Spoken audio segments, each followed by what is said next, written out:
দীর্ঘদিন ধরে আমাদের এলাকায় রাস্তার কাজ বন্ধ রাখার কারণে রাস্তায় প্রচুর পরিমাণে পানি জমে যাওয়ায় রাস্তা দিয়ে চলাচল করার মতো উপযুক্ত ছিল না, শুধু কাদা আর কাদা। তাই গ্রামবাসী বিরক্ত হয়ে এক প্রকার বাধ্য হয়ে রাস্তার মধ্যে ধান খেতে চাষ করছে।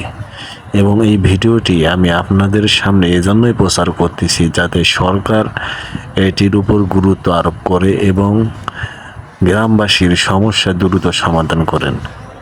আপনারা যারা ভিডিওটি দেখবেন তারা অবশ্যই এটি শেয়ার করবেন এবং আমার চ্যানেলটি সাবস্ক্রাইব করবেন এবং এই গ্রামবাসীদের পাশে দাঁড়ানোর জন্য আপনার একটি শেয়ারে যথেষ্ট।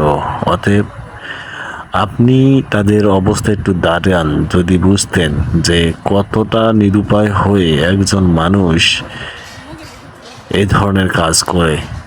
এলাকাবাসী এটি সম্প্রচারের জন্য এসব করেছে।